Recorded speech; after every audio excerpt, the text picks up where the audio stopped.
बिस्मिल्लाहिर्रहमानिर्रहीम, अस्सलाम वालेकुम। मैं नुमान फरीद हूँ और आप मेरा यूट्यूब चैनल देख रहे हैं। नाजरीन, टोबा टैक्सिंग केस के हवाले से डे फर्स्ट से मैं आपको तमाम डेवलपमेंट जो होती हैं वो आपके सामने रखता हूँ और आज की वीडियो के अंदर 2 से 3 न्यू डेवलपमेंट है वो आपके सामने रखूँगा। एक तो आपको बताऊँगा कि मारिया ने सबसे पहले किसको बताया कि उसके साथ ये शर्मनाक और दरिंदगी जैसा सलूक हो रहा है, और इसके साथ साथ कबर कुशाई की वीडियो भी वायरल हो चुकी है। और साथ ही साथ मैं आपको बताऊंगा कि जो वीडियो थी वो शहबाज ने वायरल नहीं की थी, वो उसके वकील ने की थी और क्या वजह बनी, अदरवाइज़ ये वीडियो वायरल ना होती, क्यों, क्या वजह थी, और अगर किस वजह से उनका ये काम हो जाता तो ये वीडियो वायरल ना करते। ये सारी चीज़ें जो है आज की वीडियो के अंदर तफसील के साथ आपके सामने रखूँगा। मज़ीद वीडियो देखने से पहले आप लोगों से रिक्वेस्ट है कि मेरे चैनल को सब्सक्राइब करें और साथ लगे बेल आइकन को भी प्रेस करें ताकि आपको अपडेट मिलती रहे। नाज़रीन, कबर कुशाई की जो वीडियो है वो तो आप सब देख चुके होंगे। उसके अंदर इसका जो रोल है कबर कुशाई में वो कामरान ज़फ़र चौधरी साहब का रोल है कि उन्होंने अपनी भरपूर मेहनत और काविश के बाद लड़की की कबर कुशाई कराई और इसके ऊपर एप्लीकेशन पे एप्लीकेशन दी और उसके बाद जाके एप्लीकेशन मंजूर हुई। साथ इसके जो इंटरव्यू दिया है कामरान ज़फ़र चौधरी साहब ने, उसके अंदर बताया पुलिस के ऊपर इल्ज़ामात लगे कि पुलिस के पास बार बार जाना पड़ा और उसके बाद जो है पुलिस इसका केस जो है वो दर्ज नहीं कर रही थी। पुलिस अपने तय इसकी इन्वेस्टिगेशन हो सकता है कर रही हो, लेकिन पुलिस इसको जो है पर्चा जो है वो नहीं काट रही थी। उसके बाद वीडियो वायरल करना पड़ी जिसकी वजह से ये पर्चा दर्ज हुआ। पुलिस ने इस केस को सीरियस लिया, फिर इस केस को हाई प्रोफाइल का दर्जा दिया गया। उसके बाद मैंने एप्लीकेशन देने के बाद जो है मेरी ये तमाम चीज़ें जो है वो मंजूर हुई। तो उसके बाद पता चलता है कबर कुशाई की जाती है। कबर कुशाई करने के बाद उसकी पोस्टमार्टम रिपोर्ट आती है। पोस्टमार्टम रिपोर्ट में जब ये पता चलता है कि लड़की के साथ जिनसी ज़्यादती की गई है और उसके सगे अपने भाइयों ने की है, तो उसके बाद मुझे खदशा हुआ, क्योंकि शहबाज बार बार इस चीज़ पे बज़िद था कि उसको मुद्दई बनाया जाए। अब मैं पिछली वीडियो के अंदर आपको सारा कुछ बता चुका हूं कि शहबाज क्यों और उसकी फैमिली जो है, कुछ लोग अपने बारे में वाकई ही इतराफ़ कर रही हैं। जो वीडियो आपने मेरे चैनल के ऊपर देख चुके हैं कि फैसल इतराफ़ कर चुका है इस चीज़ का, लेकिन शहबाज एतराफ़ नहीं कर रहा। इनका एक जो प्री प्लान था वो अपनी पिछली वीडियो के अंदर सारी तफसील बता चुका हूँ कि शहबाज मुद्दई बनकर अपनी तमाम फैमिली को बचाना चाहता था। ये सारा कत्ल और सारी दरिंदगी जो है एक सोची समझी साजिश थी, एक अपने घिनौने और मकरूह काम को ये लोग छुपाना चाहते थे, इसकी ये वजह थी। अब पुलिस इसका पर्चा दर्ज नहीं कर रही थी, लेकिन मजबूरन जो है ये वीडियो वायरल करना पड़ी, अदरवाइज़ ये वीडियो जो है मंजर आम पर ना आती और ये हाई प्रोफाइल केस ना बनता। तो जब ये वीडियो कामरान ज़फ़र साहब ने उससे पहले ली हुई थी, कुछ दिन उसके पास रही कामरान ज़फ़र के पास, जब पुलिस ने इसके ऊपर रिस्पॉन्स नहीं दिया तो तब जाके मजबूरन ये वीडियो वायरल करना पड़ी, तब जाके ये हाई प्रोफाइल केस बना। तो नाजरीन, जो कामरान ज़फ़र साहब हैं तो उन्होंने कहा कि मुझे जो शहबाज है वो मशकूक लगा, और जब ये मशकूक लगा तो मैंने अपना केस जो है इससे अपना विड्रॉ कर लिया। मैंने अपना वकालतनामा वापस ले लिया, क्योंकि मुझे लगता था कि किसी हद तक ये भी इस केस के अंदर मुल्ज़िम है और पुलिस अपने ताईं भी ये काम कर चुकी थी उसके बाद कि इसको भी जो है वो मुल्ज़िम ठहरा चुकी थी, इसकी भी तफ्तीश का फ़ैसला कर चुकी थी और इसकी मुद्दत का फ़ैसला कैंसिल कर चुकी थी। पुलिस ने सरकारी तौर पे अपनी ही मुद्दत में ये केस जो है वो दर्ज किया। उसके बाद में जब हाई प्रोफाइल केस बनता है तो तमाम सोशल मीडिया की ज़ीनत बनता है ये केस, तो उसके बाद पुलिस ने इसके ऊपर भरपूर एक्शन लेना शुरू किया। तो ये इस वक्त इसके ऊपर जो डेवलपमेंट हुई थी वो ये थी।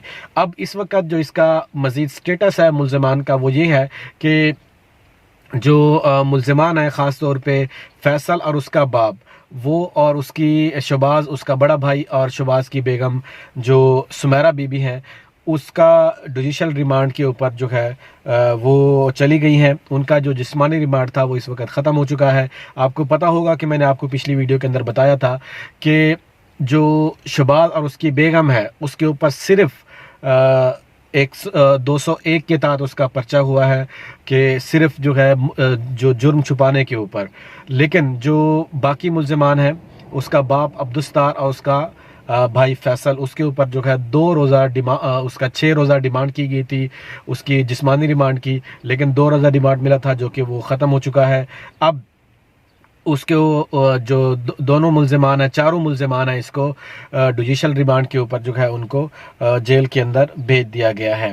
तो नाज़रीन, ये इसके ऊपर डेवलपमेंट थी। और मारिया ने सबसे पहले जो है उसने उसका जो जिससे वो बात करती थी, माफ़ करना, मेरा जो चैनल है वो फैमिलीज़ देखती हैं, मेरी अपनी फैमिलीज़ भी देखती हैं, इसके ऊपर बात नहीं करना चाहता था। मारिया जो इस दुनिया के अंदर नहीं है, जो अपना दिफा नहीं कर सकती, लेकिन बड़ी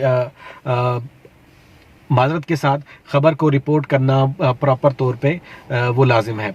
अब सबसे पहले उसने अपने जो आशना है, जिसके साथ उसकी वीडियो के ऊपर बात होती थी, उसके साथ ये बातचीत करना शुरू की कि मेरे भाई और मेरा ये फैमिली वाले मेरे साथ ऐसा घिनौना काम करते हैं।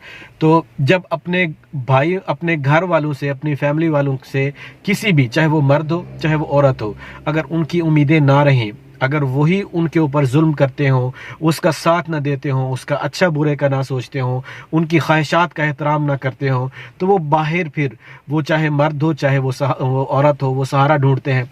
तो फिर सहारा जो है लड़की की सूरत में, इस सूरत में आता है। फिर अगर मर्द हो तो उसकी सूरत में वो लड़की उसका सहारा बनती है। वो अपने दिल का जो हाल है, अहवाल है, अपना दुख दर्द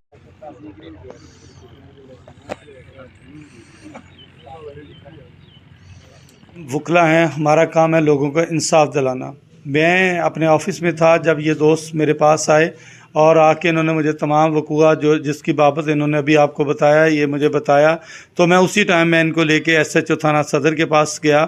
मैंने उसको बताया कि इस तरह 21 तारीख की ये तारीख थी कि इनके साथ इस तरह वकूआ हुआ है, इस तरह ये 17-18 की दरमियानी शाब, लेकिन जो है ये पुलिस वाले जो है ना इनकी बात नहीं सुन रहे। तो आप प्लीज़ आप इस पर हुक्म दें, इनको FIR दर्ज करवाएं। उन्होंने कहा जी आप एप्लीकेशन हमें दे दें। एप्लीकेशन इनकी मैंने दे दी। एप्लीकेशन देने के बाद वो उन्होंने कहा जी हम लोग कल, आप बड़े अफसरों से बात कर लें, कल आपको बताएंगे। तो कल फिर मैं आया उनके पास, ये भी आए मेरे पास। तो फिर मैं उनके पास गया, मैंने कहा सर आपने FIR नहीं अभी तक दी। कहते जी वो अफसर कह रहे हैं कि पहले उनको मुल्ज़मान को गिरफ़्तार किया जाए फिर हम देते हैं। तो फिर रात टाइम हम उनके साथ गए, मुल्ज़मान दोनों गिरफ़्तार वहाँ पे किए। करने के बाद जब 22 तारीख को वो मुल्ज़मान को गिरफ़्तार कर लिया गया तो 2 दिन हम लोग इसी इंतज़ार में थे कि कब वो देते हैं। जब इन्होंने मुझे ये सारी जो वीडियो थी वो मुझे दी हुई थी, जब मैंने देखा कि पुलिस वाले जो है ना वो ये वीडियो वगैरह ये FIR नहीं दे रहे, तो मैंने वीडियो जो है वायरल की सोशल मीडिया पे। जब सोशल मीडिया पे वीडियो वायरल हुई तो तब उन्होंने ये FIR दी, और FIR भी वो दी जो अपनी तरफ से, जिसमें हमने ये एलिगेशन लगाया हुआ था कि इस बच्ची के साथ ज़्यादती करते रहे हैं बाप और भाई। वो उन्होंने बिल्कुल उसका एलिगेशन का नामो निशान नहीं उसमें लिखा। और फिर उसमें हमने एलिगेशन ये लगवाया था कि उस बच्ची के जो है उसके साथ ज़्यादती करने के बाद उसको दफना दिया गया है। उसकी कब्रकशाई के लिए मैंने एप्लीकेशन दी।